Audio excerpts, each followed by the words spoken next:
Jenny, thanks. Will school for your children be all remote, in person, or a blend? Well, school districts in Johnson County, Kansas pledged to listen to health department guidance, and a meeting later this morning could be key for their choices. KBC 9's Martin Augustine is live with more information. Hey, Martin, good morning to you.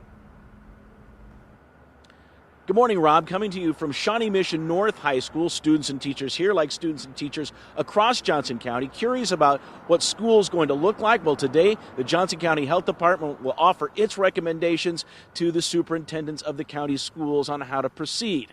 The number to keep in mind through all of this is 11.2%. That's the county's 14-day moving average for positive COVID-19 tests. Now, it's also important to point out the county is providing a recommendation for schools. This is not a mandate, but based on that rate of positive testing, the county may recommend remote learning for middle and high schools, with elementary schools going ahead with in-person instruction. And all that is based on a number of guidelines gathered by the health department earlier this summer. If that infection rate was 5% or lower, then the recommendation likely would be for in-person classes for all levels of schooling in the county.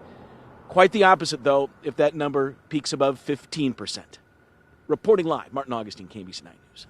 All right, Martin, thank you so much. It's 8:03, and Johnson County will be taking a close look at the number of new cases in Kansas as it makes its recommendations. Well, Kansas is reporting almost 1,300 new cases since Friday. You see on your screen there. And here's the 7-day moving average of the positivity rate. It's one of the best ways to track the spread of the virus. Kansas is up 12.5%. Missouri is at 10.9%. National average is at 6.7%. After spending a weekend traveling around Kansas City, Mayor Quint Lucas has a warning. He wants people in Kansas City, Missouri to wear masks, and if they don't, he says bars and restaurants could be shut down again. Mayor Lucas says he went to check on several places to see how people are doing and if they're following the mask mandate now in place. He says many businesses are working hard to keep people safe from COVID-19, but not all of them are following safety requirements. Local health officials say as cases rise, we might be closer to closing bars again, but the mayor believes that can be avoided. We're not here to be overwhelmingly punitive. We just want people following the rules because we want people safe. I want to see the city open as much as anybody else. The city's health director says leaders extended the mask requirement to January because of how people have been handling the outbreak. He says it's clear we will see cases for the next 5 or 6 months. And today, Dr. Deborah Birx will meet with Missouri Governor Mike Parson. KBC 9's Matt Evans has a closer look at the meeting.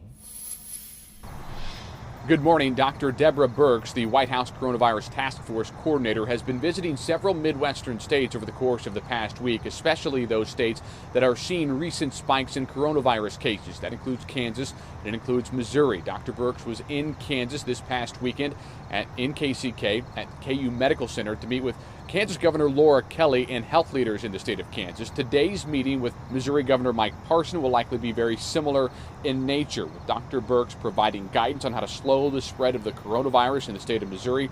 Many of those solutions are things we've been talking about for a long time now, like social distancing, avoiding large gatherings of people, and wearing a mask. Dr. Birx will be meeting with Governor Parson and a roundtable of Missouri leaders and health officials at 9 o'clock this morning at the governor's mansion to provide that tailored guidance to the state of Missouri.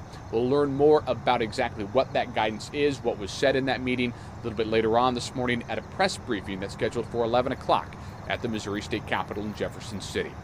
In Kansas City this morning, Matt Evans, KBC 9 News.